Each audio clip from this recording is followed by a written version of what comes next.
law school at Yeshiva University in New York Oh, City. yes, I know exactly where that is. Yes, yes. So the Captain Burlingame's sister, Deborah Burlingame, attend that same Jewish law school at Yeshiva University. Ted Olson, Barbara Olson's husband, was the Israelis dropped Building 7. We're not supposed to think about that because he lied so much. But there again, there's a gigantic connection to this Israeli school, or this Jewish school, and these Israelis and a Jewish spy, even Nathan Pollard. I mean, this is just, to me, just fascinating, because still alive today, unless they've been killed. But it's beyond. I mean, it's just anybody that really believes the government story is beyond hope, quite frankly, because how can you believe any of this stuff?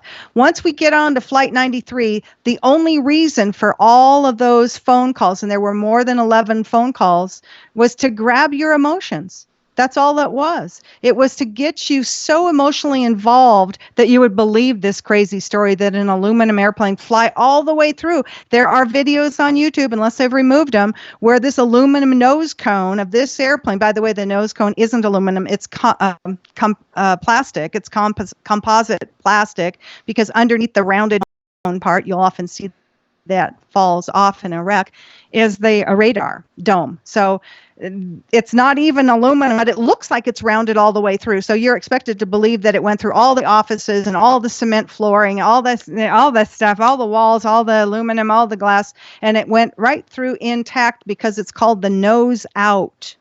And you can see that video, and it's there. You can slow it down and watch it in slow motion. I have. I'm like, what was that? It wasn't a 767. I guarantee you, because I know, because of eyewitnesses, they were all landed on the ground in this, basically, Westover Air Force Base at the time was a reserve logistics base for the C-5 transport, Galaxy transport. It's a huge aircraft.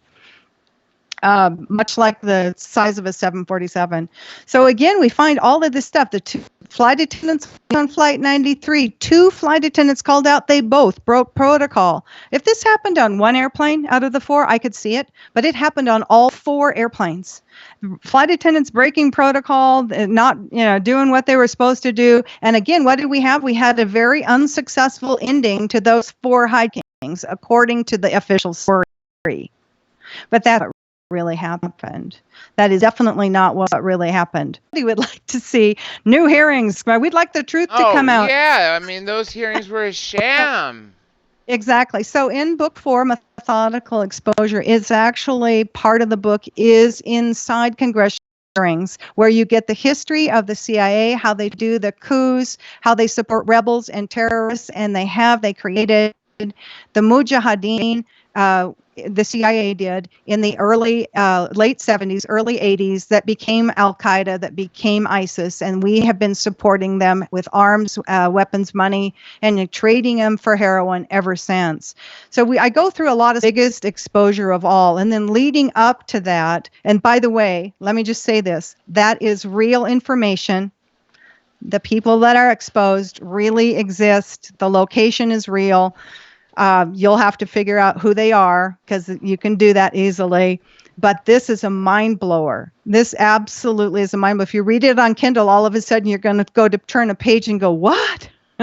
And you're going to meet head on with a George H.W. Bush quote, and that's the end of it. I couldn't go any further with what had been uncovered by, these are people who were co-workers of crew members that actually were found alive. Now, speaking of else who was alive, what about the other so-called hijackers that Robert Mueller literally pulled out of thin air and gave to CNN, what we now recall as all those pictures of the hijackers, were actually indeed Saudi air pilots for commercial air that had to sue the United States for defamation because they could no longer work? Well, that is kind of interesting. I touched on that earlier. I've never been able to find the lawsuit. I know that Saudi Arabia did threaten to sue because of 4 of those people that still to this day are going down in history as the accused hijackers still alive. These are part of the people that I found in that BBC article that was dated September 23rd, 2001, claiming that these guys were in fact still alive, and they were. So there were about 10 of them still alive. And here's another interesting thing that was in the United States, back in the United States at that time, also coincidentally, that his passport was stolen. So we know that there were no Arabs on board. But so if there were no Arabs on board, how did it happen? Well, now we know that this whole thing, it was a major psyop, a psychological operation, and it was needed. This is just mind-blowing. I got to tell you about this, because this, I bet, will blow you away. Now, we all know, there are those of you who have, I know a lot of people have lots of information about 9/11. That you guys will remember the Project for New American Century, PNAC, PNAC, it's often called, you can look it up online, that they wrote a paper in the late 90s. Bill Clinton was still the president. And in that white paper, they called for a new Pearl Harbor attack. And that the reason they needed a new Pearl Harbor was because, remember, the first Pearl Harbor brought us into World War II, and that was done. And years later, a lot of people, well, there was a lot of warning. There were a lot of, there's a lot of people who think that even the White House knew that Pearl Harbor was coming, and that it was done as a false flag type of thing to get us into World War II. So the new Pearl Harbor was done to get us into these planned 7 wars in the Middle East. But here's where it gets crazy. I just actually uncovered this recently. Donald Rumsfeld, who was the Secretary of Defense at the time of 9/11, he had created something called the Rumsfeld Commission. And this is really, really nuts. Okay, the Rumsfeld Commission had a report out January 7th. This was actually created in the late 90s. January 7th, 2001. Here is a direct quote from that.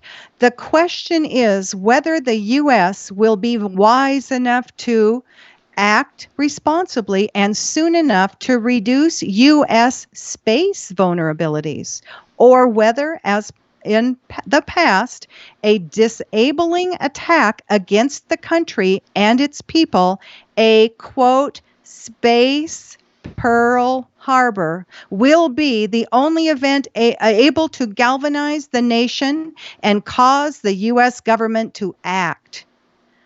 That is the Rumsfeld Commission. You guys can read about it online. It's also mentioned in a book I've just recently finished reading called The Path to 9/11. And he's one of the very, very deep state, very bad, immoral actors in this game. That's pretty sad that he had so many weapons at his disposal and so many opportunities to use weapons for no reason other than to fill his own pockets. Very sad. Well, if you have eyes to see, you can see this. Now, this is really crazy because of the people on, I'm going to go scroll down here and read this to you. The people who were on the Rumsfeld Commission, it's RUMSFELD, for those of you doing your internet searching, there were Republicans and Democrats and, of course, staff. These are all people that were familiar names. James Woolsey from the CIA, Paul Wolfowitz from, everybody knows Paul Wolfowitz, right? These are and Donald Rumsfeld. Now, Donald Rumsfeld and Dick Cheney, who was the vice president at the time, were also involved in something called the continuity of government. And this was a plan. Now, I'm here to tell you that what we saw on 9/11, what we were told happened on 9/11, wasn't everything that was supposed to happen that day. I've been contacted by people that were in a June meeting in Florida, I believe it was Tampa, an OPSEC meeting, which is, these are all security people, this FBI, CIA, DEA, all of the intelligence agencies and law enforcement. And they were told by Tommy Franks that there was an attack coming. This was in June of 2001. That there was an attack coming, that it would involve 6 targets. And you guys will remember that there was a couple other planes that they thought maybe or other targets that may have been affected. Now we have a Peter Hansen there on Flight 175 telling us it was a Sears Tower basically was evacuated that morning. He said that these guys, by the way, the hijackers on his plane, supposedly, they weren't there, but supposedly were not fluent in English. So I don't know how he got the story that they were going to fly to Chicago. When you're only 5,000 to 7,000 feet, by the way, when you're at 10,000 feet, we tell you to turn off your electronic devices. We're basically going into our final descent. And so 5,000 to 7,000 feet, you're pretty darn close. You guys down in California are probably pretty close to Torrance in Los Angeles. You're pretty close to the ground. You can see people. You can see what's going on. I mean, obviously he wasn't there. He'd been landed at Westover. But see, it doesn't make any sense to believe their official story. Because if he really was there, there's no way he was told by hijackers that they were going to fly to Chicago and into a building. Someone had to have told him that scenario, which leads us to believe that somebody was briefing them on the entire plan for the day. There was also a Delta flight that landed in Cleveland because the FAA convinced the captain, even though the captain said no, we are not being hijacked, that they had a bomb on board. First, they tried to say there was a hijacker on board. The captain said, no, the flight attendants are serving breakfast. We don't have any issue going on. And the FAA headquarters in Washington, D.C. said, no, you got to land. And they probably had their fake hijackers on board there as well. And I did find out from a crew member from there that the first officer, the co-pilot, quit immediately, quit Delta. Co-pilots never quit. They want to be a captain. They never quit this job. He may have gone to work for the CIA full time. I don't know. But it was interesting. And talking to the crew members from Delta 1989, I didn't know this at the time I had the conversation, but they were harassed by the FBI for years. Really? Yeah. They were never hijacked. They didn't have a hijacker on board. The FAA headquarters ordered them to land and told them you have a hijacker. And the captain said, "No, the flight attendants are serving breakfast. We don't have any issue going on." The FAA came back and said, "You have a bomb on board. Land in Cleveland." And they did land in Cleveland. It started a lot of crazy rumors about NASA and all kinds of weird stuff, but it's just not. That's it. I talked to crew members from it, so it's weird. I'm assuming that things were going haywire by that time, and this would have been after the supposed crash of Flight 93. So now, things that, let's Kate. Now that we're on that, let's talk about this for a moment. Why the fuck is there no crater, no debris whatsoever in Hanksville, Pennsylvania? And also, before that plane so-called crashed or was shot down over there, why was that crater already dug? And yet people blindly believe that that's where it landed and everything was disintegrated? okay, first off, let me just cover that. Flight 93 went directly from Newark to Westover. Let that sink in. Flight 93 flew directly. So it never went to where they said it did. It never got to Pennsylvania. It went from Newark to Boston, right? Well, 80 miles west of Boston. Yeah. Yeah. Wow. To Massachusetts. Yep. Wow. Wow. Okay. In the first book, Methodical Illusion, for those of you who decide you want to read. Oh God! Everybody, please. I don't tell you to also. I mean, everyone, many people that I have on this show, especially over about the 800 or so last interviews, about 750 or so people had a book to read, and there are a great many out there that I suggest. But when it comes to 9/11, folks, there is no one better than Rebekah's work. And her work. I'm telling you, folks, just if you don't want to get a set yet of all the books, start with one, and I promise you will want to go back and see what's in 2 and 3, 4 and 5, and then the nonfiction. And the story does continue. It's the same characters. Each book brings in a new character. But it's the base. Friends with the writer of this movie. It is a spectacularly done movie. I've seen it 6 times, and every time I see something, about 20 minutes into this movie, there is a CIA meeting where literally they are planning in 1996 9/11.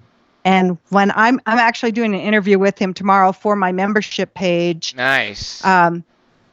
So it's just an amazing, absolute amazing movie. Courier X. It's just unbelievable. It brings in TWA 800. It brings in Ron Brown's crash. Remember, Ron Brown was the Secretary of Commerce under the Clintons, and he crashed in Poland on a military aircraft. But the TWA stuff, the FAA, NTSB claimed falsely that TWA crashed into the Atlantic Ocean outside of JFK due to a center fuel tank explosion. It's impossible. I flew 747s for decades, and none have ever done that before. But this movie will tell you a lot about TWA 800 and a lot of other stuff, how the CIA uses non-employees or neutrals, people like flight attendants and pilots and attorneys and people that are passengers on planes, people that do other things like a tailor or somebody, a completely different job. And you can also learn that from reading the book called Compromised by Terry Reid. He was a contractor for the CIA. And then the other book I'm reading right now, or just finished actually, is Peter Dale Scott's The Road to 9/11, Wealth, Empire, and the Future of America. Another great book to read is The Wizards of Langley, The Devil's Chessboard. Ooh, That's I like David that. Talbot. Wizards of Langley. Yeah, that's their science and technology department, how they come up with this. By Way of Deception, Victor Ostrowski, another great book. The Pentagon's Brain. You can see I've read a lot. Anne Jacobson wrote that. The Hidden History. This is another incredible. Annie Jacobson. I know her. Yeah, great book. It's been, she's kind of one of my faves right now. There's a lot of incredible information out about the CIA. There's a really interesting book that I learned a lot about called Blowing My Cover, My Life as a CIA Spy. And this gal had actually gone through training because kind of got really involved in how these neutrals, how they would take people that would be, let's say, pilots, flight attendants, and passengers in 9/11 and recruit them as turn them. Right. A neutral. They would use them, and that's how these people whose family members were told, if I take this job with the CIA, it means I can never see you again. Well, what does that spell out? It spells out that they are either going to be killed or they're going to be faking their death. Yeah, I remember I brought this up earlier before we went on air, Rebecca, which I know you said you agreed. And I have several officers, had people from the NSA, FBI, DEA, CIA, more from the CIA than anywhere else. You name it, all across the board, Secret Service. And they all told me, especially for the CIA, that the truest form of espionage was called... Now, leading up to that exposure in that last chapter, my two flight attendant, there's a retired flight attendant named Rosalind and a Jewish girl named Ruth Ann. I think you meet her in book 2. She comes in, I think, in book 2, Ruth Ann. And then they're having a conversation, and let's have this conversation a little bit. Their conversation basically is, what would it take to wake up the most entrenched, brainwashed public of the United States or the world, to wake them up to the truth about 9/11? What would happen if whatever that something was, and the girls kind of think, well, hey, how about if we found some of the crew members still alive? Yeah, that would be great in establishing that it's a lie. Yeah, so they talk about that, but then if you stop now, think about this for a second.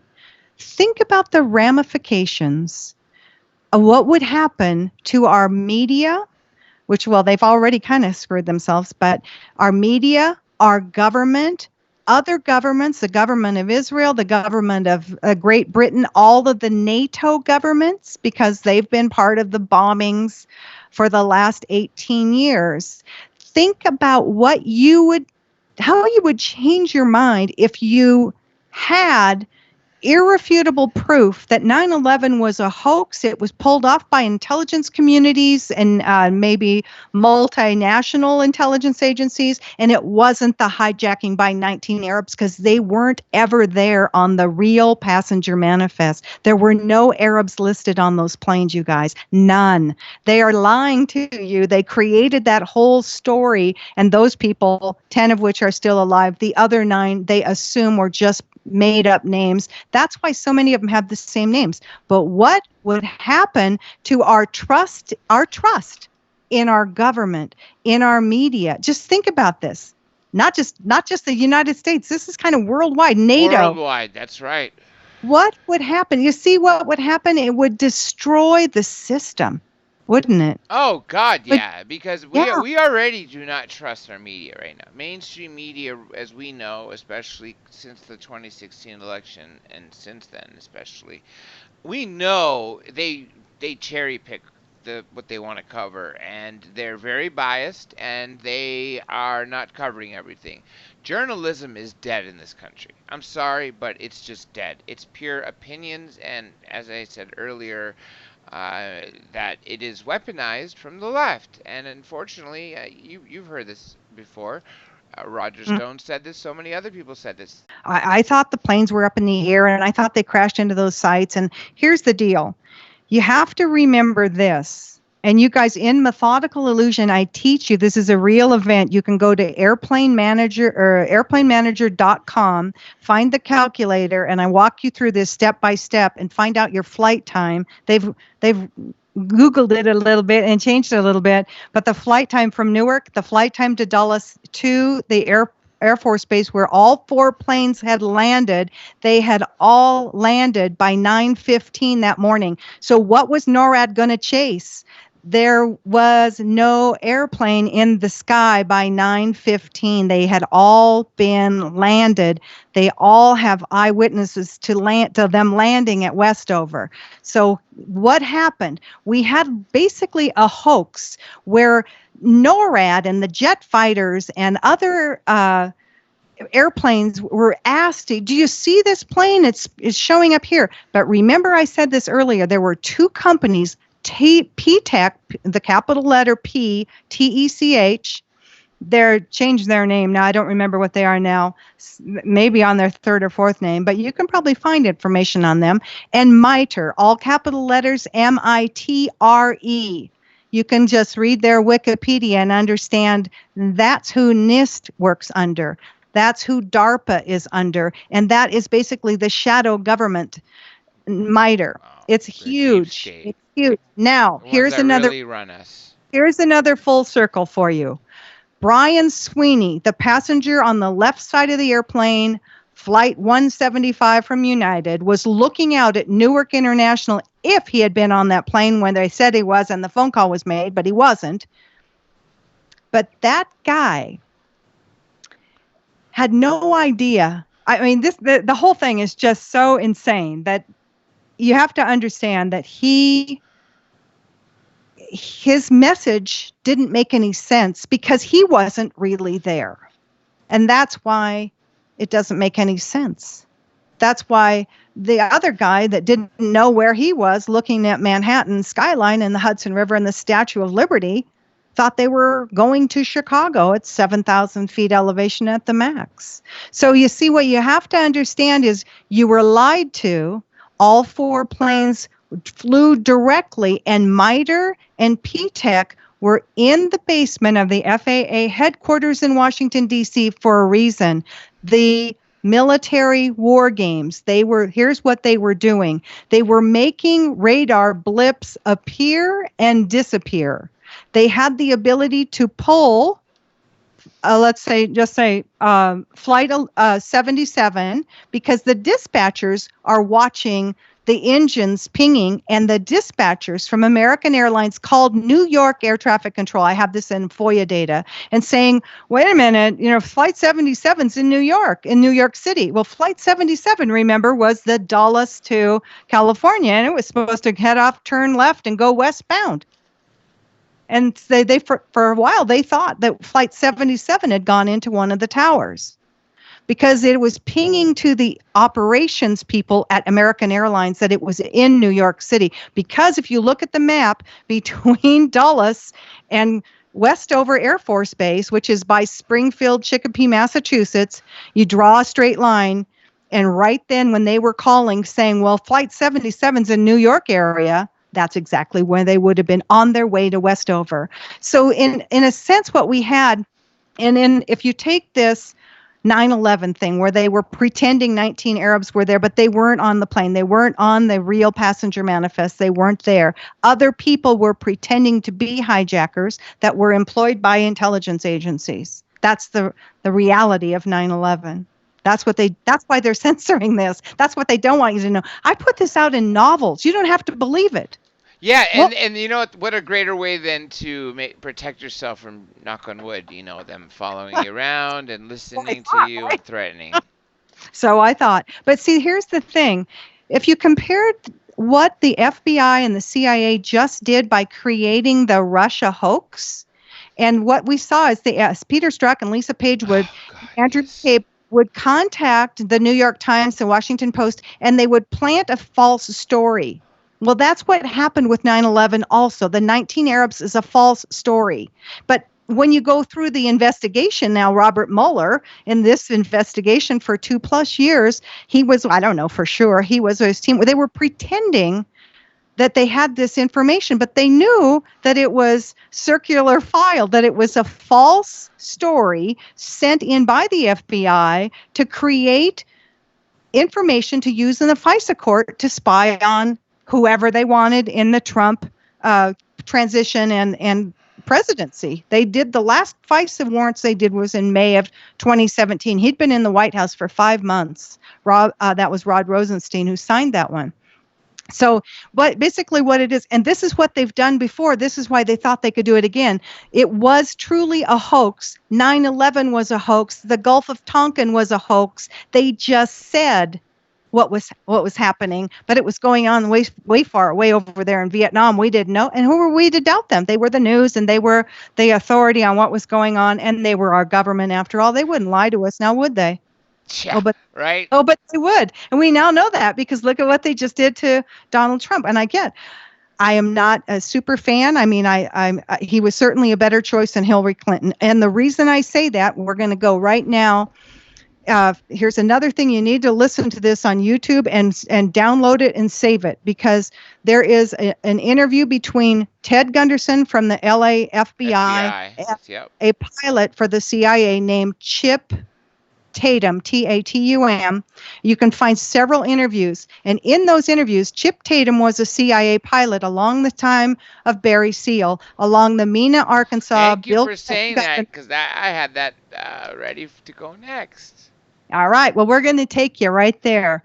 In the book Compromised by Terry Reid, who was a CIA neutral asset, kind of an off-the-books sort of guy, a contractor, if you will. They use a lot of contractors for assassins and that sort of thing. It's just the way they operate. So you can read that book also and find this out. Don Barr, who is the father of Bill Barr, was part of the precursor to the CIA, the OSS, during World War II. He was basically, we'll just say he was CIA. Bill Barr joined the CIA right out of college, 1975-ish, give or take a year. He's roughly my age, so give or take a year. I just don't recall. That's early. Honestly, I mean, I know they were doing that in the 50s, 60s, and 70s, but that's not really common. You really, go to college and then military and then maybe something else, and then you go into intelligence. Not at all. But he obviously was connected. You're totally wrong. Not at all. You're totally wrong. They recruit you young? That's what you're saying? Right out of school. And if you read the book, here's the title, if you can write it down, Blowing My Cover, My Life as a CIA Spy. It's written by Lindsay Moran, Moran. This is her story. She was actually in Europe at the time of 9/11. So she's very current. This is not something that happened in the 70s. This is all of her training. This is why when you read through this book, you'll understand that a lot of people, we heard some woman say to Cece Lyles, "You did great," and before she hung up her phone after she left her, "Love you, honey, bye bye" phone call from her hijacker experience, right? And we hear this other woman. So what they do is role play, and that's what we saw on 9/11. How many times tonight did you hear me say, in a real hijacking, you would not call your parents? Yeah, that's Trust, true. you would not call your spouse. In a real hijacking, here's what you want. You want to get that goddamn airplane on the ground as soon as possible and get that SWAT team there to kill those goddamn hijackers. That's it. That's what you want. And none of the flight attendants did that, which is what was the huge red flag for me, because they were all breaking protocol. And I'm like, if you want to get on the ground, you don't call your parents or your spouse. You don't do that. You call crew scheduling or your security number. Crew scheduling is a number imprinted in your brain. You can dream about that number because that's the number that it runs your life. Crew scheduling in every airline, doesn't matter who you fly for. It's all the same. So that's when I started to see that, wait a minute, this is like somebody telling them what to say. And then when I found Brian Sweeney saying that, well, they were going to rush the cockpit, wait a minute, how did you know the storyline for Let's Roll? Todd Beamer and the Let's Roll. Here's another thing about Todd Beamer. Todd Beamer had just been in, of all places, Rome, but the week before that, in Israel. He worked for a company called Oracle. His boss, Larry Ellison, very involved with Israeli companies, Oracle, and several others. Larry Ellison sent out an email to everybody at Oracle before the FBI released Todd Beamer's Let's Roll story details. How in the world did Larry Ellison of Oracle, Todd Beamer's ultimate boss, the CEO of that corporation, know that story? Somebody had to have told him, because it had not been released even to Todd Beamer's wife by the time that email was sent out to everybody at Oracle. And that email was the Let's Roll hero story. You see everything they did with the phone calls from Flight 93? One gal showed the symptoms of the Stockholm Syndrome. They're being very kind to us. And everybody said they didn't hear any commotion, no screaming. It was as if this phone call was coming from the room next door. And I'm like, whoa, if you're on an airplane, you guys can do this. Even in your car, if you're in a car, you can hear the radio, you can hear the heater, you can hear the air conditioning, you can hear if they have the window open, you can hear the tires on the highway. So you can really hear the jets. Trust me on that. But you guys can try it yourselves. Don't believe anything I say, after all. Come on, these are just novels. But you got to understand, for some reason, me and these novels is very threatening to whoever's running the internet. Vimeo, even. I've been censored from YouTube, and that's how I happened to get censored on YouTube. I learned how to do a screenshot video. I'm not, so totally high tech into computers, but I had all this Freedom of Information Act data, and the WAV file from Flight 11 from supposedly 8:24 a.m. was uploaded into the FAA headquarters computers at 6:37 a.m. and it's right there on the date in the metadata on the WAV file. It's an MP3 file. It says right there it was uploaded FAA. They even put a copyright on this thing. I showed that on the screenshot, and YouTube nuked my channel of 2.5 years. Completely gone. I didn't get an email. I didn't get a warning. Oh warning. Yeah, I got nothing. It was under your rug, under your feet. Yeah, it's pretty pathetic. I didn't have anything ever monetized on anything. I never monetized my YouTube. I didn't want, you know what, Rebekah, that scares the fuck out of me more. I'll tell you why. Even though I lost all monetization, that wasn't as important to me as it was that so many people were still watching the last video. And then when they banned it, then I decided to take it down completely, re-release it with a different title, different thumbnail. I think actually it might have been the same thumbnail, but different title other than having your name in it, and not saying 9/11 in the name. And I just re-released it. And even though I made sure it was not monetized when I released it, it fortunately has stayed. It hasn't picked up the traction from the past. I'm assuming the people that have seen it, if they want to hear it again, they'll be able to find it. But even though it's not monetized, it's still there. But if you had a channel and you weren't monetized to begin with, for them to remove your shit is a whole different ball game, because you're really, really scaring the shit out of someone. Exactly. And I just had a Vimeo channel. I left at that time, and it was right after Coast to Coast had replayed my first interview with George Norrie. Yeah. And I also interviewed with them for Methodical Exposure, the fourth book. And now, last year. That's right. After me. Mm-hmm. And it was interesting because it was right around the time they replayed my interview for Methodical Illusion with George Norrie that I also uploaded and showed people not just the WAV file was uploaded early, but so too were a lot of the radar files. And I have other documents that say that the FBI was coming around to collect these tapes and upload it, and when it was done, and the times don't match at all with the whole story is just such a hoax that I just keep uncovering hoax after hoax after hoax.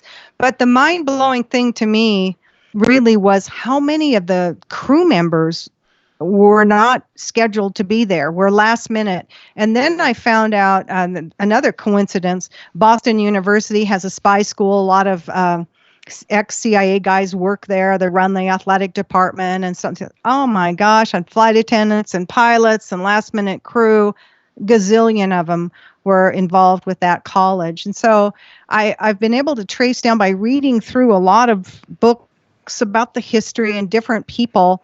As a matter of fact, there was one first officer, I just couldn't find much information about him other than he'd been born in Morocco. Other than that, I couldn't. But nearly a decade after 9/11, I found his parents' obituary because they died nearly a decade later, 10 or 11 years later. Both his parents were CIA. Wow. Both of them in the agency. Talk about an upbringing there. Literally. Talk about an upbringing right there.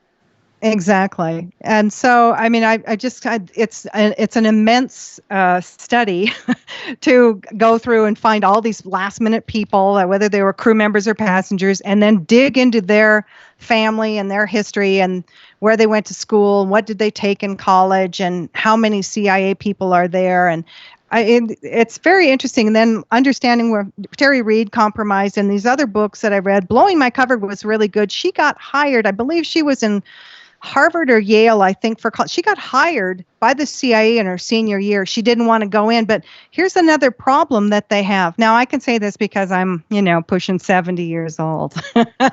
So I can say this, and I don't mean anything personal, but let me just say this. If you're 25 or 26 and all you've done is gone to high school and then to college, if you go right into the CIA and then you try to cook up a scenario like 9/11, you are going to make mistakes, and I found every goddamn one of them. Every stinking one of them. Because whoever cooked up the whole 9/11 hoax story didn't know our protocol. They didn't know what we would do, what we wouldn't do. And they thought we were too stupid and they could put this one over us, especially people like you. Well, I guess they thought that nobody with the experience would ever look that deeply. And quite frankly, I didn't look that deeply. I never believed in Osama bin Laden or the terrorists did this. I never believed that. I just couldn't believe that there was too much security to break, that it had to have been done by people that were inside. But I never really looked because, quite frankly, and I just heard from a United flight attendant that is part of my membership group, and I've become very close friends with some American and United people. We literally get on the phone together and talk about the details, and like, yeah, can you believe it? I mean, the reality that hits you as a flight attendant is that, you know what? This could have happened to any one of my flights, that the pilots or that my coworkers could have made a deal with the devil. Yeah. This could have, and it's such a reality that we sit on the phone together often. because they're all, and one of them is still flying. The other one's recently retired. She actually started out with Pan Am, and then when United and Pan Am kind of merged together when they sold out their Pacific routes, she was United. But she was flying United at the time of 9/11.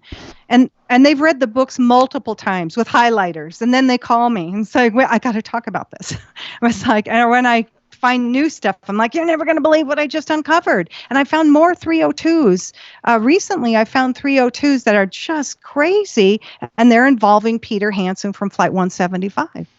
Wow. Because he says to his parents, according to the FBI, this is the FBI interview, that Peter Hansen said that there were 8 planes hijacked. But all the guys from the DEA and the security guys... Remember how I was telling you I was watching this live and they kept saying multiple, okay, this one's been hijacked, that one's been hijacked, we hear 2 explosions in the Capitol building, and so on and so forth. Remember I was saying this, and you don't hear this after you hear it live, you don't hear it again, and this is what I heard that Tuesday morning. And that I'm glad you brought this up. You said, 8 hijackings as opposed to 4. Well, that's kind of what I was hearing when I kept hearing every other plane was being hijacked. Well, there were a lot of, this is very interesting too. I'm glad you brought this up. There's so much. We could literally talk for days on this. It's amazing. Okay, so there's several things that happened that were impossible. First off, the Secret Service supposedly was calling in to CNN. That's something they would never, ever, ever, ever do. You can ask the next Secret Service guy you talk to, ever call in to the media, especially CNN. But they called in a commercial plane crash at Camp David just a little after, like I want to say around 10:20 or thereabouts. I don't know if they were thinking that might have been Delta 1989, because it kind of left about 10 minutes or so after United 175, basically going a similar route. I don't know who they thought it was going to be, who called this, but it wasn't the Secret Service. And there was no crash there at Camp David. There wasn't. They also said there was a firebombing at the Capitol building. The Capitol had been evacuated. The Treasury Department was evacuated. There was no car fire or firebomb at all at the Capitol. That was a complete false, fake story. Now that we know about fake news, and we know fake news because now we just recently heard this story that CNN put out about this Russian spy that we extricated from Russia, right? And we know that's a crazy story too. So, and we know that the sitting president is not a Russian spy. We do know that. We are not that stupid. But they push this stuff out there like it's just fake news. And so what we see when we look back at 9/11, there was tons of that. But here's another interesting thing.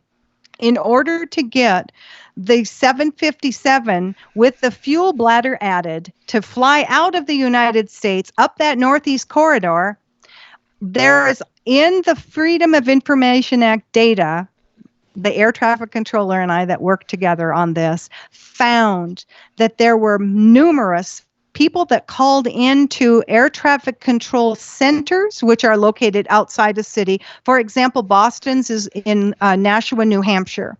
Maybe it's about 50 miles northwest of Boston.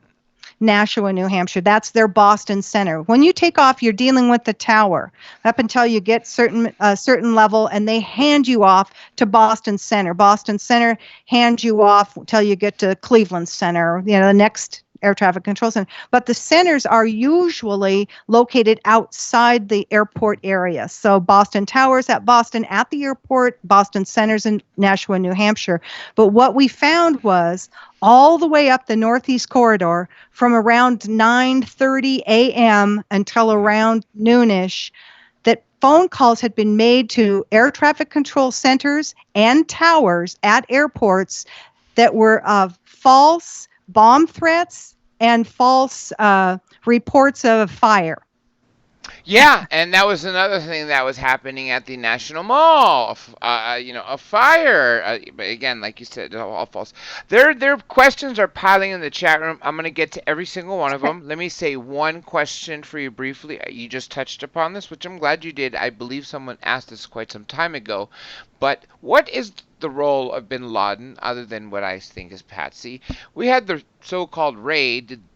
Did they kill Osama bin Laden at that time? Bin Laden died in December of 2001. And if you, yeah, I'm pretty sure you can find this on YouTube still, because I think Charlie Rose and somebody else from Fox News organization interviewed the Prime Minister of Pakistan at the time. Benatar Bhutto was her name. She was assassinated right after she said this. But Bin Laden died of his kidney problem, Marwan's disease or whatever it was, in December of 2001. Bin Laden was a CIA asset. His CIA name was from Tim the Mujahideen, right? From the 80s, right. during the Afghan-Soviet He was War. a CIA asset hired by Zbigniew Brzezinski and the CIA in the late 70s, early 80s to create the Mujahideen, which became the Al-Qaeda. Now, he was a CIA asset. His name was Tim Osman, Osman. If you just do a Google search, you'll have to figure out, not Google, don't use Google, but just do an internet search for. I know, there's better things out there. It got me so censored, it's crazy. Zbigniew Brzezinski and Tim Osman, Osama bin Laden, and you will see pictures of them with arms. Now, Ted Gunderson also has some information about Tim Osman coming to the United States to purchase arms in the early to mid 80s. Tim Osman, he was a CIA asset. He was a created boogeyman. And if you read through the history of the CIA, this is kind of what they do. For instance, they flew in the Ayatollah Khomeini into Iran on a CIA jet. They flew the Shah of Iran out on a Evergreen Airlines or Southern Air Transport, one of the CIA front companies. This is another thing. I did not know this while I was a flight attendant. I probably would have retired long before the time I did. But I didn't know this, but I'm sharing this with you, that a lot of this, the CIA uses a lot of front companies, not just neutral people that actually work other jobs, but front companies. Whether it's, for instance, I use a character in, let's see, it's the third or fourth book now. I can't remember. But I use a character and I name her. This is her true story, by the way, but it's a different name.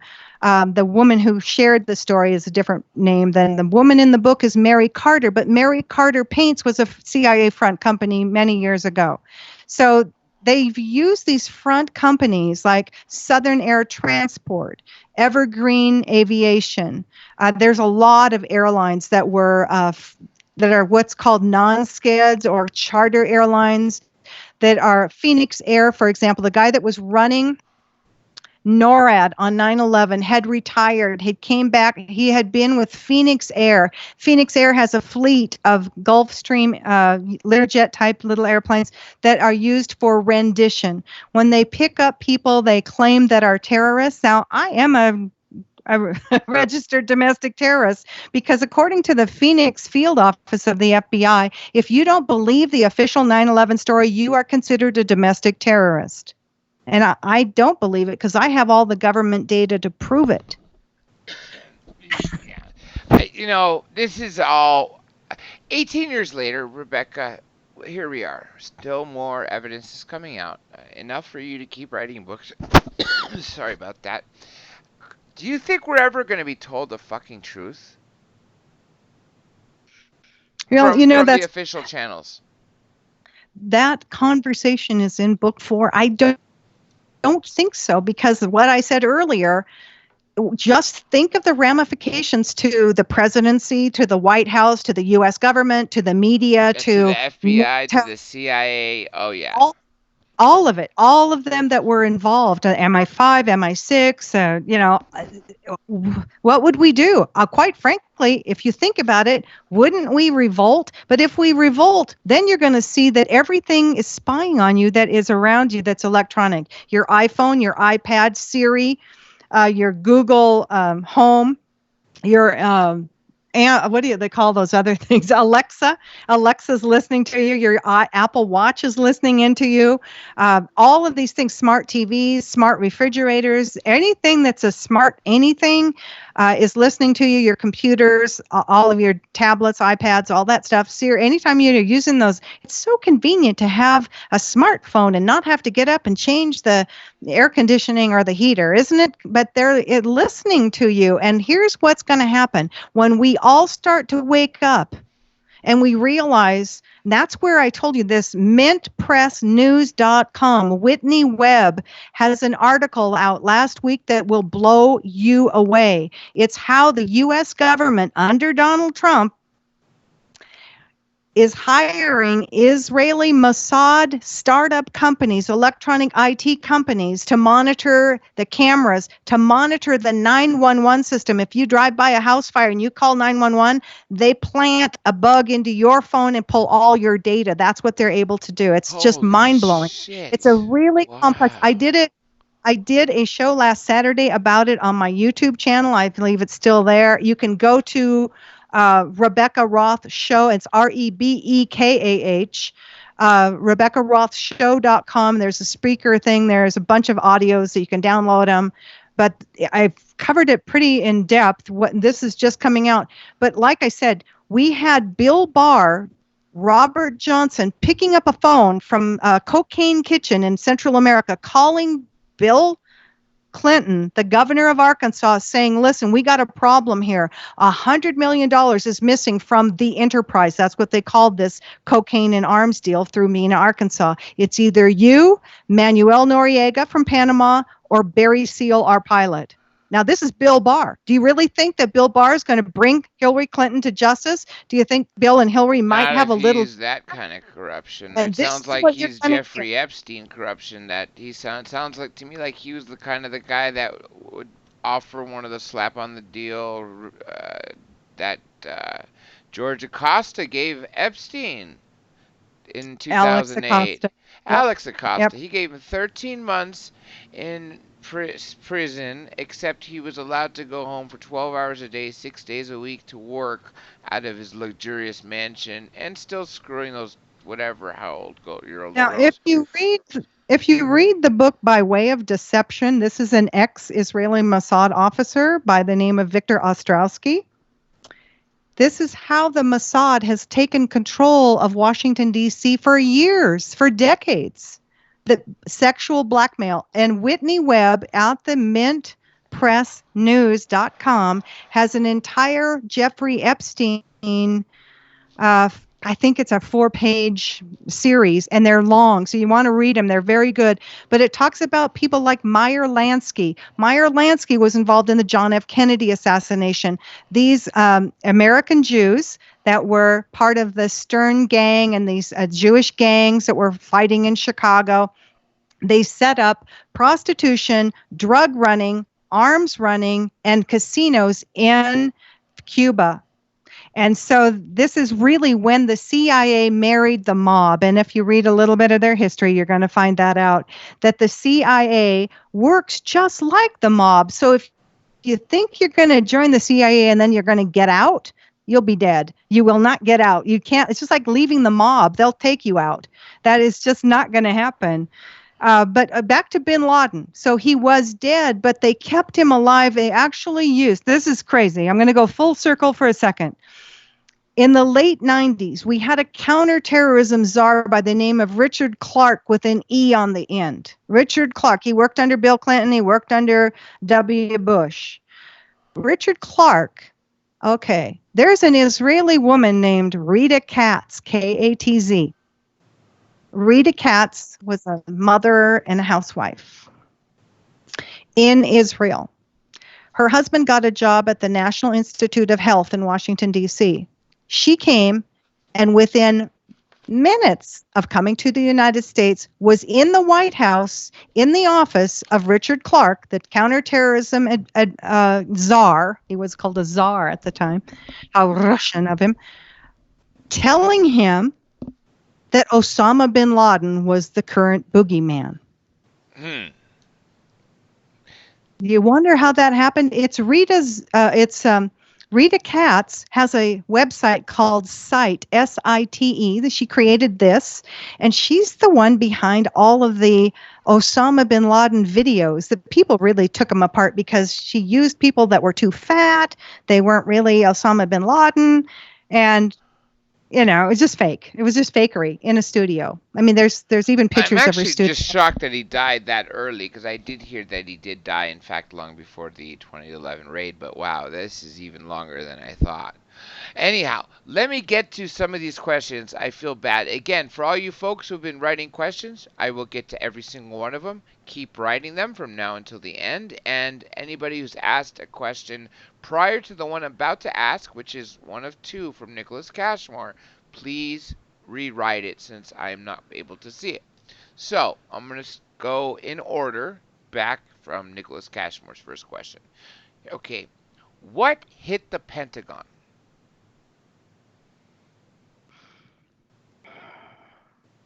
Well, if it was a 757, they wouldn't be hiding the cameras showing us what it was now, was it? Would they? And there would if it was be some wreckage. If it was really a 757, do you think you couldn't handle that after what you saw going into the South Tower, supposedly? I heard it was like okay. a Tomahawk or something. It was most likely what we have figured. It was most likely a Tomahawk. Now, here's another thing for you to look into, because you guys, I mean, I can't give you all this stuff. There's so much in my head. Look up something called Club K. Okay. Now, I take you through the stories to the actual street where we are pretty sure that the launch came from. If you look at Club K is launchers. This is really frightening. You guys are gonna have nightmares. I'm sorry, but it's true and it's real. Club K. You can just find it online.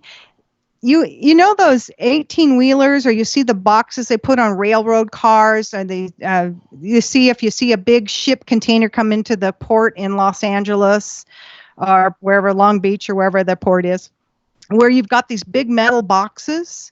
Well, Club K is missile launchers inside of those. And so you can actually find YouTube. So I found a YouTube on this. RT did a show on it, and they actually called them Israeli shipping container launchers. If you put that in the YouTube, you probably find it. You can see what they look like. You can just do an image search online and see what it's Club K. So basically, let's say you drive behind a Walmart and they drop the big metal box off an 18-wheeler. That can be a launcher for a missile. So in the book, I believe it's in Methodical Conclusion. I think it's in book 3, the gold book. We basically figured out that in order to launch that, it's from a place, you can Google Earth this, Thayer Road inside of Fort Belvoir. And so that's where we think, because when they launch, they drop a boot, and that it would have gone right over a bay where they dropped the boot. It's like a booster rocket. Remember when we were watching things? I used to show those all the time on TV, and they drop a rocket booster. It would just release from the rocket.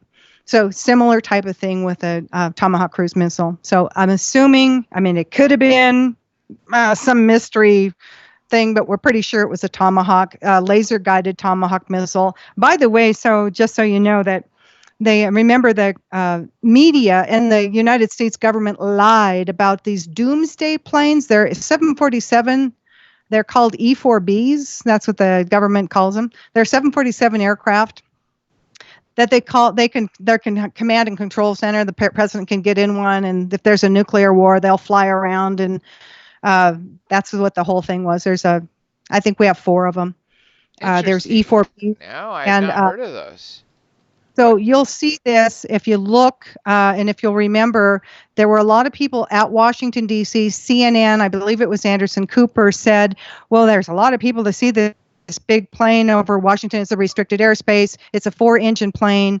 It looks white from the camera from where they were. But the government said, no, those doomsday planes, they were not. I have them on freaking radar. They were in the air and they were right there. As a matter of fact, one was very, very close to the Pentagon when whatever hit it. Well, I might say it was a missile, whether it was a Tomahawk A, B, C, whatever. I'm not going to get caught up in that kind of stuff. Whatever. But the point is, it wasn't a plane. 767. It wasn't a damn plane. Yeah. The plane had landed, and that's why. It's fascinating. That's why they were able to make phone calls, because the planes were on the ground and the people were in an office space. If they weren't on a cell phone on the ground, you know they were what? in an office. Since I spoke to you, and I've been on a plane again, Rebecca, I tested that. Trying to make a call from 1,000 feet, 2,000, etc., going on all the way up. I have trouble making a call at, say, 5,000 or 10,000 feet. Forget about 30,000. I mean, it's out the question. I mean, out the door. This was also the technology. I think we were in a G2 analog system. Analog, I heard, is even better than digital. I know. You just had very, very little cell reception at all. You couldn't even send a text message. I tried it, and as a matter of fact, I have a good friend that flies every weekend for American. I shouldn't say this, but she tries every time. You can make calls if you get onto their Wi-Fi, if it's a Wi-Fi. If you pay and for you have that, an Apple phone or iPhone or what have you. You can do it nowadays, but you cannot make a phone call even nowadays from your iPhone just using the cell tower system, even on the G4, G5 system that we have now. Yeah, and I believe mine's G4 or 4G. It's going to be 5G soon, which Trump's been talking about for a while, and then I'm sure after that it won't be too long before we see 6G, 7G. Okay, moving along. Nicholas Cashmore's other question: what brought down the towers?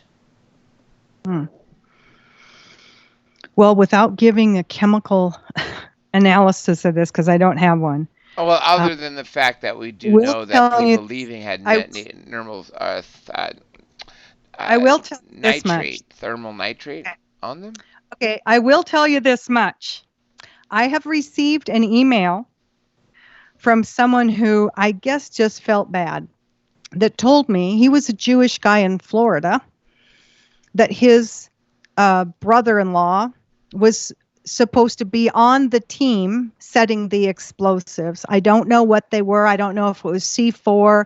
I know they found nanothermite and thermite in the dust.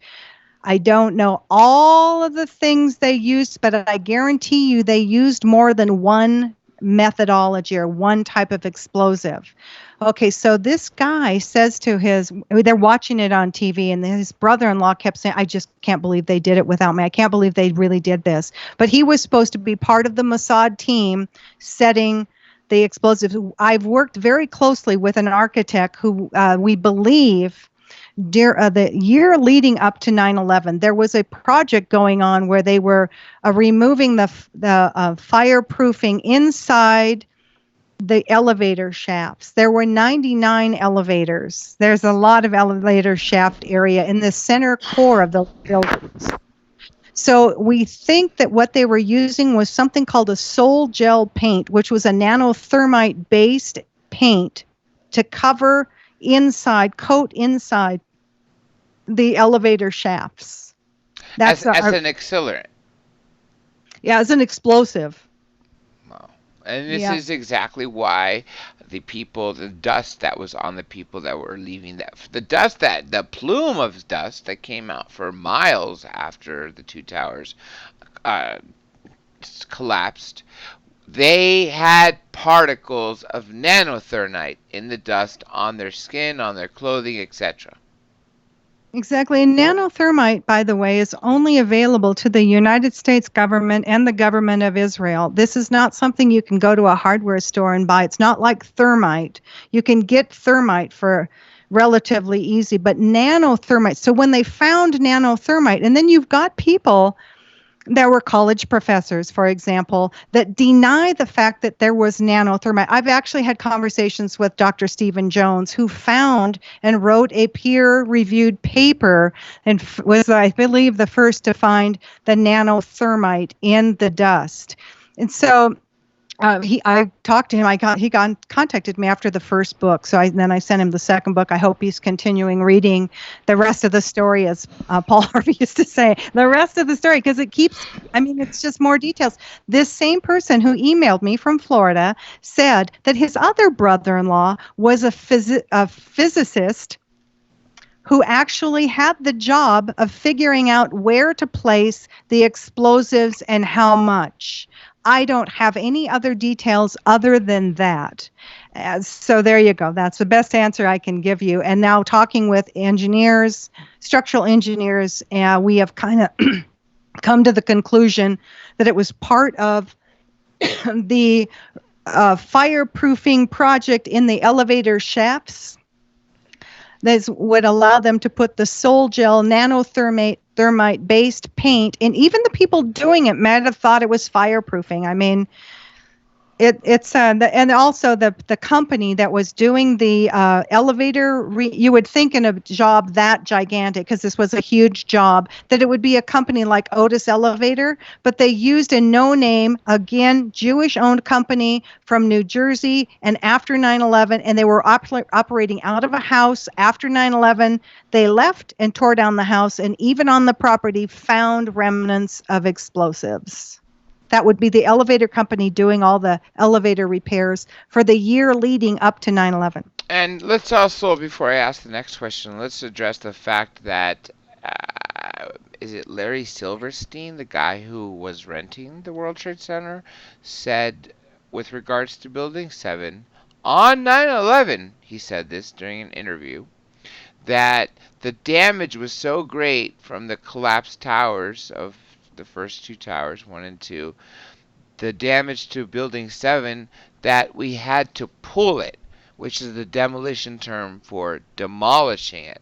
Now, are you to tell me, in the midst of a so-called terror attack, you have two of the beacons of New York City that are on fire, the World Trade Center, and all of a sudden they're collapsed? You're telling me in the midst of all that, you're going to send surveyors, you're going to go through floor by floor of the Building 7 compound, and you're going to set up explosives, safely get away, and detonate this? Come on, really? I wasn't born yesterday. Well, I have actually had several conversations with demolition experts about this, and in order to pull a building like that 47-story Solomon building, Building 7, we would call it, they would have had to have been in there weeks in advance, and it did fall down as a controlled demolition.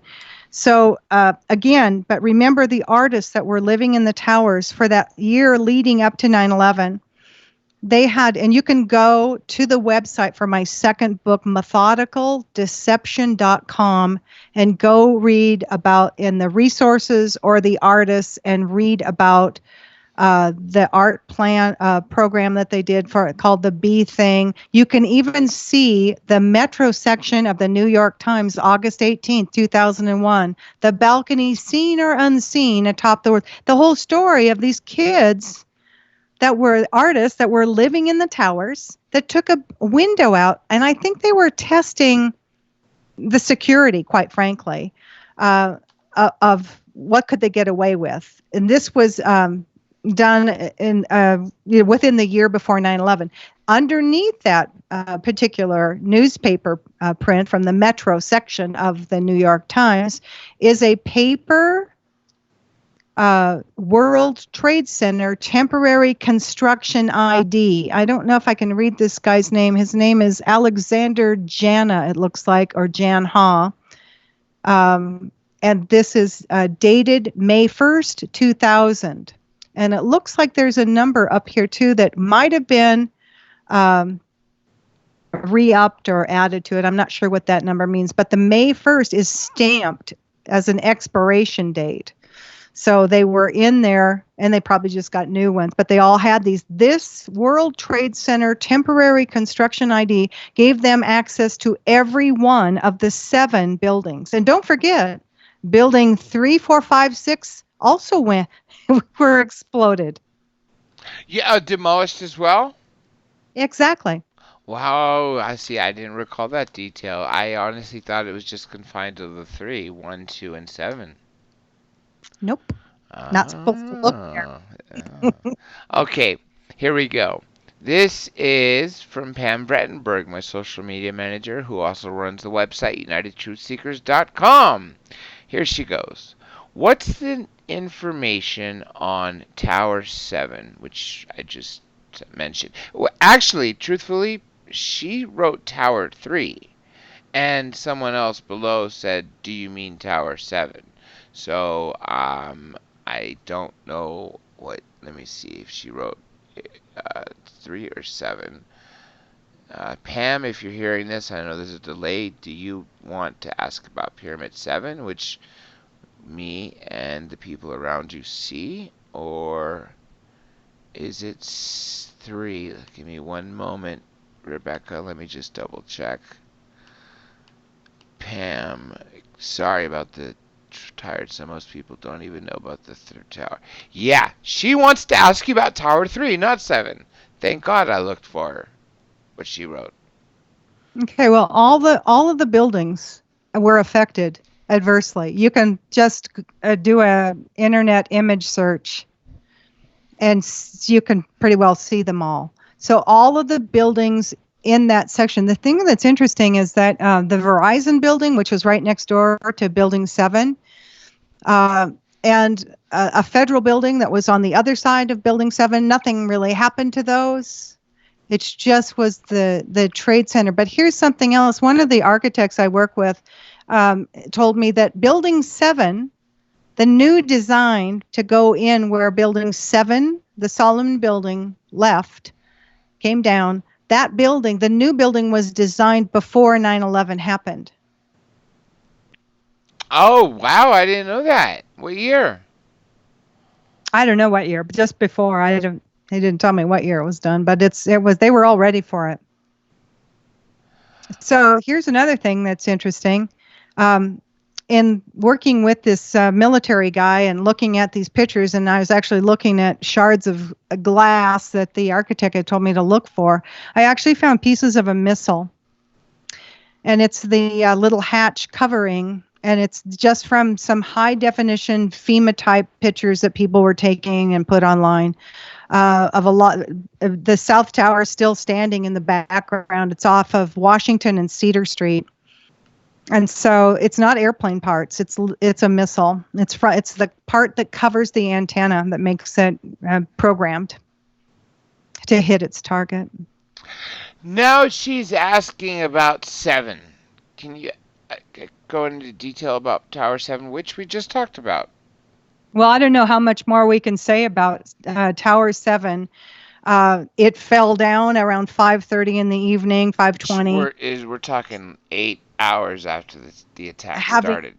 Yeah, not been hit by any debris or any airplane or anything else. No, I had a debunker on, and we were talking about this with the listeners, of course, and they were trying to tell him why it's an inside job, and of course he didn't want to hear it.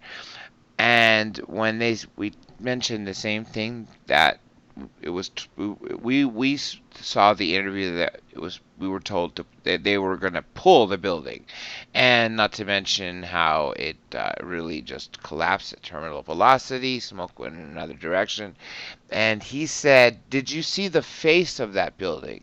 That building was not going to survive one way or another. The damage was so severe from the collapse of the first 2 towers." Is that true what he said? No. So he's just bullshitting us like a skeptic is. Yeah, well, there were office fires, but buildings don't fall down due to an office fire. Office fires do not get that hot. There were some office fires in there, but if you'll remember, you guys can look this up because it's kind of a detailed story. I reference it in one of the books. I just don't recall which one it is right now. But Barry Jennings. He's a black guy. You'll see him. You might be able to find him if you do a YouTube search for his name, Barry Jennings. He was part of the Housing Authority for New York, now in Building 7 was the Office of Emergency Management, which had been hardened for practically a nuclear explosion. This is where the mayor should have gone, but you guys will remember that Rudy Giuliani did not ever go into Building 7.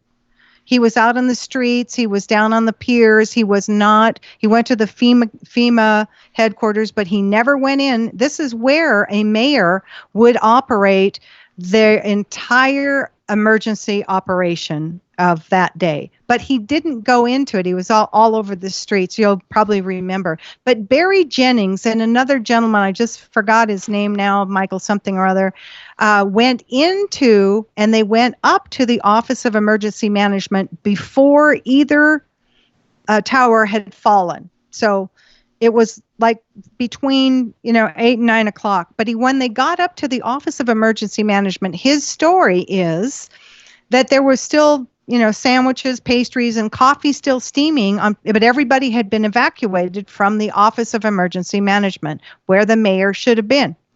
He didn't know, but when they went to leave there and tried to get out, we're going down the stairwell, I believe, and the stairwell collapsed. There were bombs going off in the building, including in the lobby, in the morning of 9/11, before either tower fell down.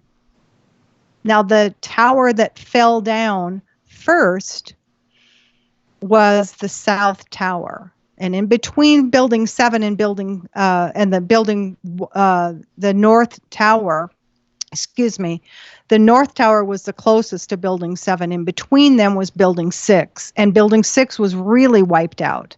And if you look at an aerial photograph, you can find these if you just look online, because there's tons of them. It looks like God took a big cookie cutter right in the center. There's a complete circular cutout from that building. I think Building 5 has a similar cutout. Look for aerial. Cutout? Can you talk about that cutout? What do you want to know about the cutout? It's circular. Circular, okay. Circular cutout. It looks like, if you can imagine taking a cookie cutter from the sky and going right down to the basement and coming back up, and all the walls are gone. Jeez. Wow. It's a circular cutout from the building. You guys can find this if you just look for see if I have a bunch of pictures in front of me here. You can look for 9/11, Building 6 aerial because it's a picture from the sky. Somebody from an airplane took it. So you can see that obviously some explosions happened in those other buildings too, but you never hear about those other buildings. We never heard anything about them. Now here's another thing. You remember we started to hear the pancake collapse from NIST. Well, again, and also all the other fire departments. Or not fire departments, the different firehouses of the FDNY that said, we watched the towers collapsed in a controlled demolition, and it was like a pancake. He was like, poop, poop, poop, poop, poop, poop, describing the bombs going down. And that was universally said. Not one of those guys said, nah, I heard differently or witnessed differently. Right about the time the NIST report was going to come out, and remember, NIST says nuclear. It's the National Institute of Science and Technology, and they are underneath MITRE, MITRE. They are part of MITRE, the shadow government. Gotcha. So that's why you get this crazy information. Back to Barry Jennings. Right at the time that the NIST was coming out with the pancake collapse theory, the nonsense they came out with, Barry Seal mysteriously died, and his family mysteriously completely disappeared. Oh, Seal's family disappeared? I thought they Not were... Barry Seal. Are you listening carefully? Barry Jennings, the guy that was the New York Housing Authority that was in Building 7 before each tower collapsed, said that there were bombs going off inside Building 7, including the lobby. That's who I'm talking about. You guys can find Barry Jennings, Building 7. You can probably find his interviews still online, hopefully. Or you might be able to find something in print about his story. But yeah, NIST came out with this pancake collapse theory. NIST is just like DARPA is underneath in the umbrella of MITRE. How do you spell MITRE? I'm just writing that down. The Barry Jennings, and of course, the NIST. How do you spell it? MITRE is all capital letters, MITRE, MITRE Corporation. MIT AEAR MITRE. REMITRE. Okay, MITRE Corp. Okay. Now, if you just read their Wikipedia, you'll be a lot smarter for it. But you'll have to understand all of the stuff that they are involved in, and how they're just a part of everything that the MIT, which is 9B, came out of MIT. All of the military and commercial radar, the SAGE system, SAGE system, was all coming out of MITRE. They basically are the ARPA, the original DARPA, ARPANET, the original internet. They are DARPA. They're the National Airspace System. They work closely with the Department of Defense, the United States Pentagon, the Department of Energy, NASA. DARPA is the research and development of the military, and NIST is part of it. So there you go. So that's an interesting thing to learn about. Oh God, it is, and I'm gonna be looking at MITRE Corporation after. Okay, there's a comment, and there's a question that can be derived from it, but I just want to get your thoughts on Nicholas Cashmore's comment, which was, I was at the World Trade Center in May of 2001. No one could tell me why the elevators were not working. Do you know if that was consistently true, where they were not working from... I just talked about that. Yeah, wow. I'm going to say it again. I'm going to just repeat that story again. In the year plus leading up to 9/11, there was a huge elevator project going on by a small Israeli Jewish American man's company that was ran out of a house, not Otis Elevators, not some big company that you would expect, some fly-by-night company, which is mind-blowing to the architects and engineers and structural engineers. It sounds like it's Mossad using a cover as a construction firm. Exactly. Now you're on the track here. So far more than a year before this is going on, they were doing a removal of asbestos fireproofing, and they were putting in what we think was nanothermite-based paint. It is called Sol Gel, SOL-GEL. Sol Gel. Nanothermite embedded paint to explode. And we think that the entire, or certainly the most important elevator shafts, had been coated with this nanothermite paint to explode the center core columns of the towers.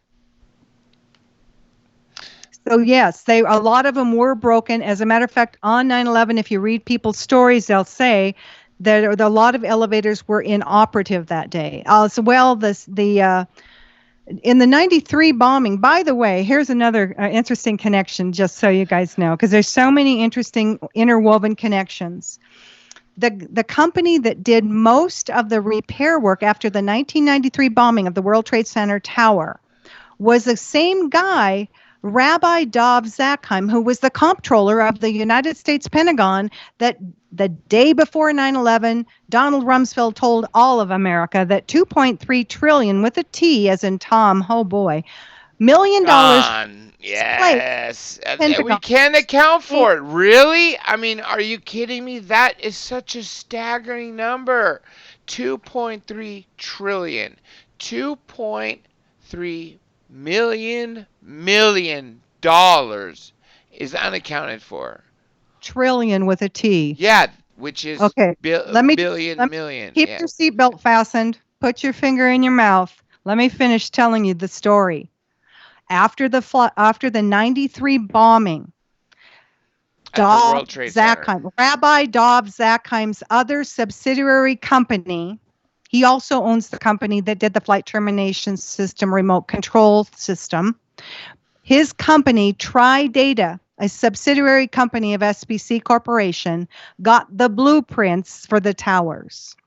Rabbi Dov Zakheim had the blueprints for the towers. You can't get those blueprints now, 18 years after the buildings have collapsed. You can't. Nobody can. But Rabbi Dov Zakheim did, because he managed through his subsidiary company called Tridata to get a huge amount of the post 1993 World Trade Center bombings in the basement repair work. Got it? Now Yes. there's a connection for you. Without Rabbi Dov Zakheim, who has another company out of Florida near an Air Force base right there in Eglin, Florida, I believe it is, Eglin Air Force Base. And what that company does is it refurbishes commercial 757s and 767s and turns them into military fueling aircraft. Got it? Mm-hmm. Now you know the Okay. rest of the story, right? Yeah, yeah. You know what? Like this is like I said. You know, even though I'm not sounding so surprised, you know why, Rebecca? This is really sad that I've come to a point where so much shit about this story has turned out to be true, and stuff that is so crazy to think that people underwent that just to make something like that happen. But yet it's all true.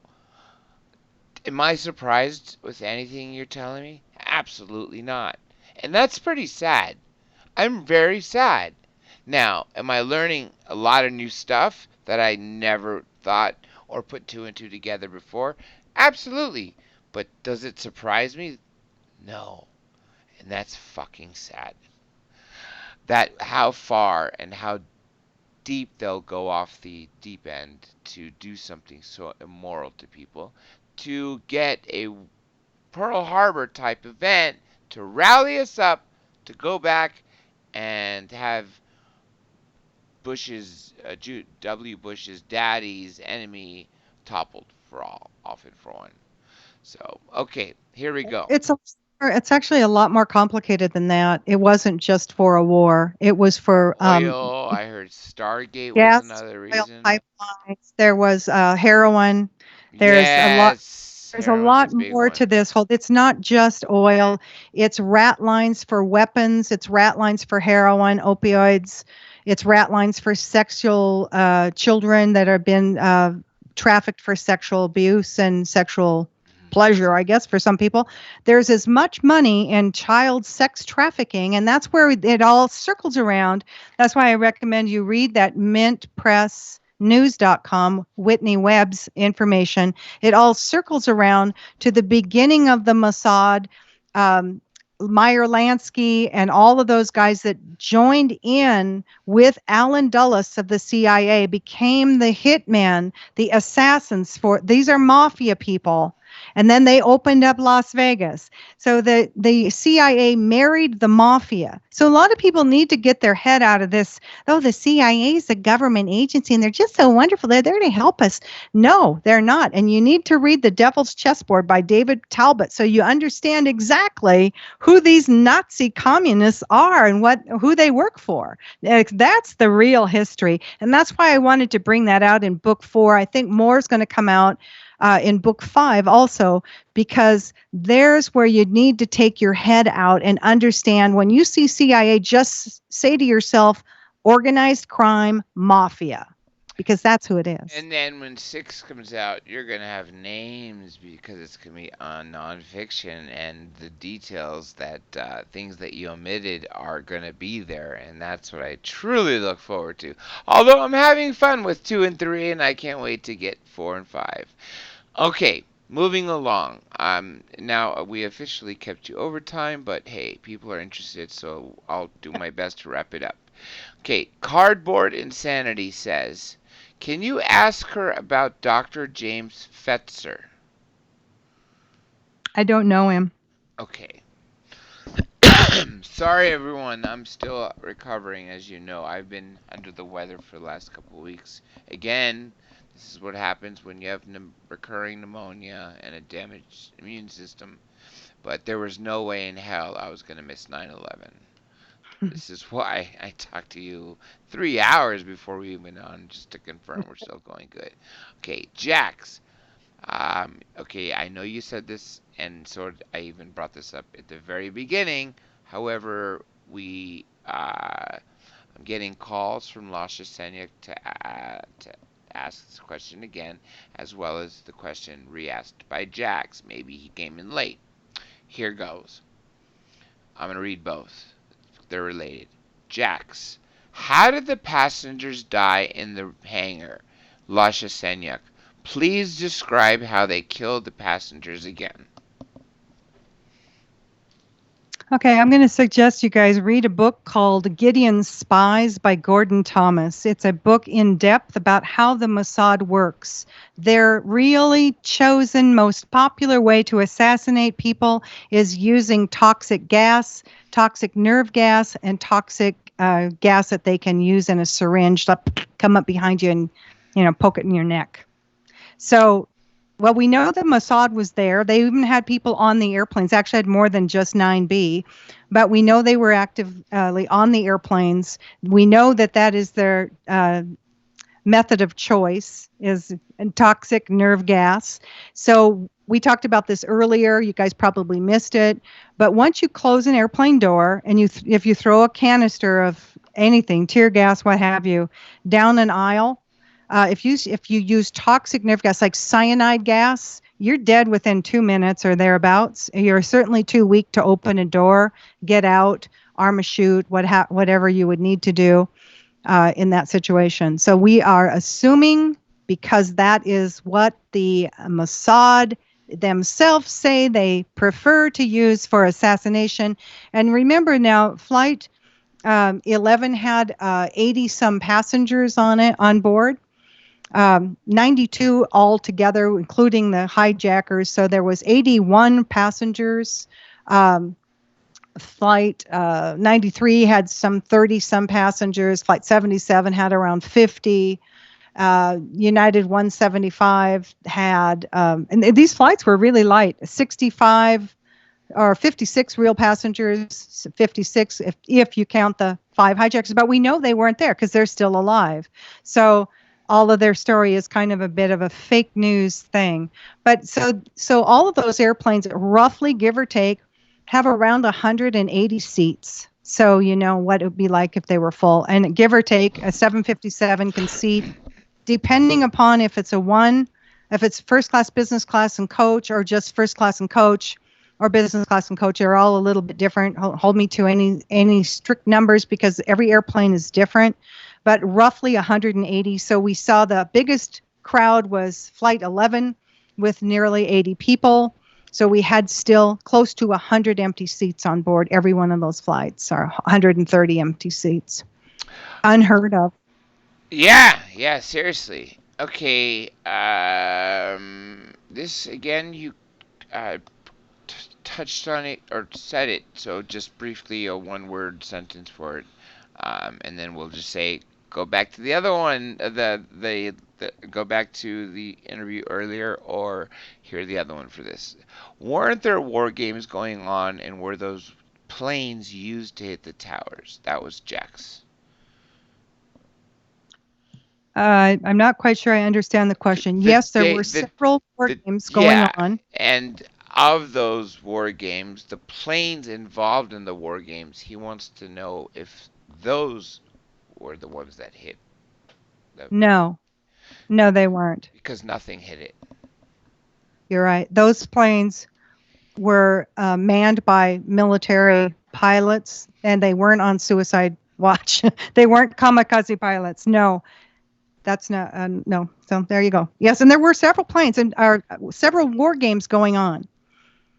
The war games caused everything to, is this real time? Is this part of the drill? Is this kind of caused a confusion to launch and scramble jets that were on the ground that were not part of the war games. So by having the war games, by the way, a lot of those games are usually scheduled for October, but somebody moved them up right before 9/11 to all happen on that same day because there were several of them going. At one point, there was 12 to 20 different games going on, and most of those were the scenario were passenger planes being hijacked and flown into buildings was the war game scenario that they were practicing. So when it happened in real time, in real life, supposedly, and that's what we were being told, but we know that for a fact.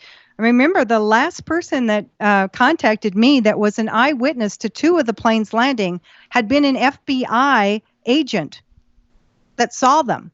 She said when she saw them, she thought that they were just bigwigs from Washington coming into the base because they were coming in on commercial planes. That is not uncommon, by the way. I flew a lot of military airlift command flights over my career, and we flew into Air Force bases. So this was a reserve base. It had been also evacuated.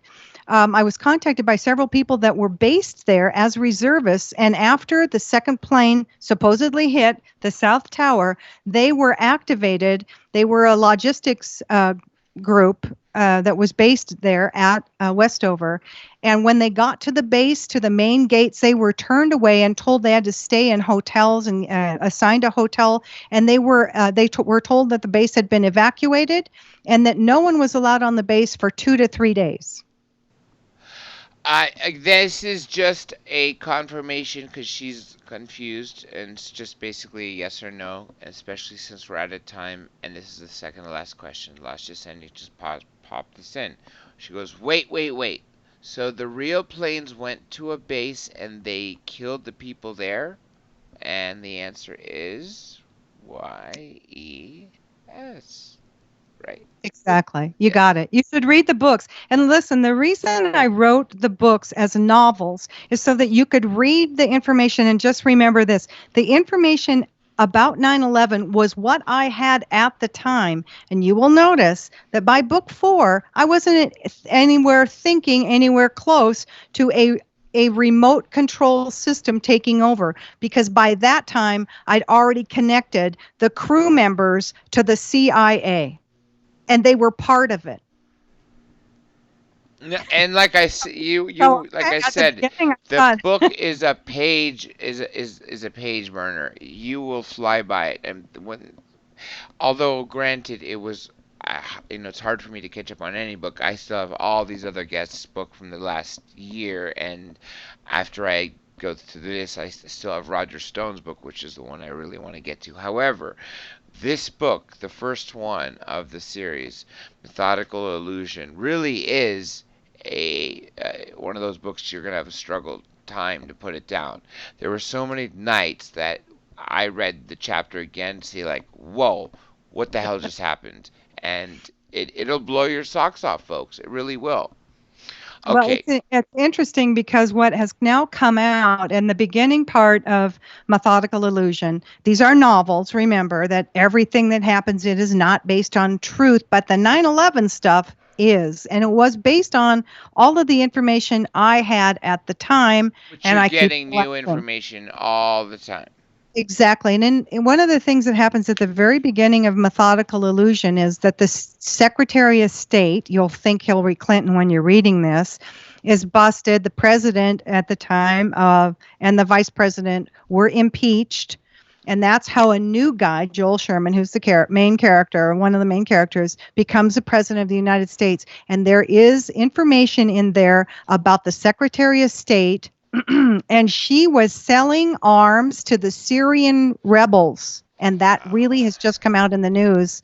That was indeed true. A lot of people say, "Are you psychic?" Are you? I was like, I'd read some stuff and I was pretty sure, but now it's out in official documentation that, in fact, we, America, through our State Department, was arming Syrian rebels. We know them now as ISIS, and we still are arming them, and it still is ongoing. This is very much like, if you'll remember, the Golden Triangle, and during the Vietnam War, bodies from young soldiers were being shipped home on Air America, the CIA company. I mean, it was an airline ran by the CIA until they bought Southern Air Transport, and Air America went defunct. But they would actually open the bodies up and pack them with heroin and drugs and ship them back to the United States, where they would be opened up again and the drugs would be coming out. And that was going on during the Vietnam War. After that, and with heroin. Another thing that was going on is after the Vietnam War ended, they started going into Central America, and that's where the Iran-Contra and the Chip Tatum, Barry Seal story with Ted Gunderson, it all comes in that way. And so for that 80s decade, we were selling arms to Iran. We were selling and manufacturing illegal weapons to the Contras and Nicaragua and other Central American countries, South American countries, and bringing back tons through Barry Seal and his fleet of airplanes, tons of cocaine and heroin also, and pot, into the United States, into Mena, Arkansas, under Governor Bill Clinton and the First Lady of Arkansas, Hillary Clinton. And Bill Barr, who was going as with the CIA at the time, going by the name Robert Johnson, was also involved in this. And I'm sorry to say that to you, because if you're thinking that, like these people that are following this entity called Q, trust the plan, trust. No, I can't. When I started to see Trust Sessions, Trust Rosenstein, I was like, "Are you fucking kidding me? Are you kidding me?" No, the guy who's trying to find a way to indict the president. Sorry, and that's when I really fell out of favor with people who talk about Q. Okay, here is the final one for you. InfoWars WikiLeaks. Why do you think 9/11 happened? The missing trillions? Destroying evidence? What do you think? Well, according to Project for a New American Century, it was planned years in advance. If you guys missed this, please go to Amazon Prime and watch the movie Courier X. You'll be mind blown from this. And it references TWA 800 if you're not old enough for that. I even have that written in Courier X to watch, as well as to check out my other core. Sorry, I can't shake that. Okay, we are caught up, Rebekah. And let me say sorry about the tech issues in the beginning. I just think it's fucking censorship. But I did record a backup copy. And fortunately, look, as soon as I said, I have a backup going, no problems. Wow, I'm impressed. So let me just say a few things for everybody out there. Thank you all for sticking around through these trials. And I clearly see from the number that has increased at least threefold since the beginning, is you guys stuck with it. All the buffering and bullshit that was happening. Thank you all for your support and for listening and for watching this YouTube very unique special with Rebekah Roth, and for your super chat support. Please continue to support via Patreon, as well as the archives on the site. They are done, folks. New ones are being added daily. Right now, you can get every of my first show from 2013, 2014 in there. It's available, folks. Go get it. I need your help to continue this, or I'll have to disappear into abyss. This is very much true, and we are seeing a drop in these super chats. They need to keep up, folks, and so do these numbers. We need your help. If you're good at social media, whatever you can offer, the team needs more people. And with that being said, remember, everything about the show is the name of it, Dr. J Radio Live. Every account you need to remember, you need to look for. Open up a Minds account, by the way. You won't be censored. It's open source. It's basically a new type of Facebook, except it pays you in cryptocurrency just to use it, and it also integrates Facebook and Twitter in it as well. And it's really cool. It's minds.com. So Minds, and also I guess that's the only one I'm going to push on you to get. But everything from Minds, Facebook, Instagram, Twitter, Flickr, Tumblr, Google, Gmail, especially as you see YouTube, it's the same thing. BitTube, DTube, DLive, it's all the same username, folks, at DRJ Radio Live. Remember, I'm the one who personally responds to your tweets. You want to get a hold of me? Tag me in Twitter. I only follow one person, the president. Forgive me, folks, I just don't like my timeline being flooded. I'd rather see what's coming out of the president and be alerted to things that I'm tagged on. Also, why do 32,000 people follow me and I only get a handful of retweets? Um, Apparently, it's not working, so I am just baffled. That's a pretty large number, so I want to thank you all for following me, but please take advantage of it and do some retweeting. Show the love, folks. And also, again, I want to thank my guest for this evening. I cannot believe it's been a year since I've had her, but I promise you, folks, it will not be a year before she comes back on. We'll get her on within a few months because this story is just too damn important to ever let go. There's so much more evidence, and even today doing an extra hour with her is not enough. Not enough.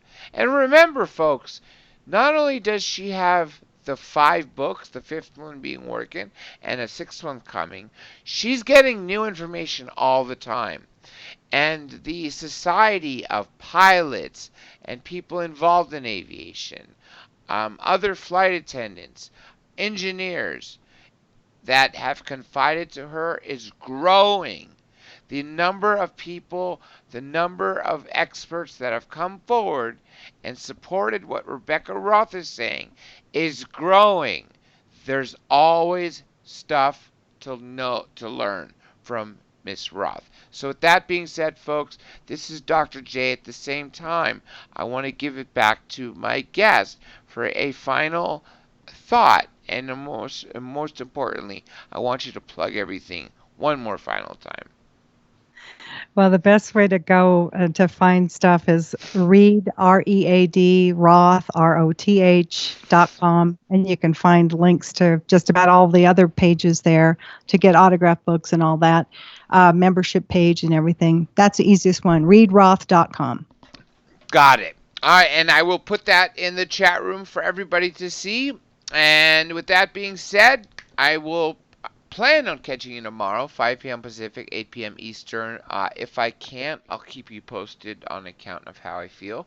Although, hey, look, I was able to do it today, and as long as technical issues are not censored tomorrow, because it's he is somebody who is involved with the president of the United States.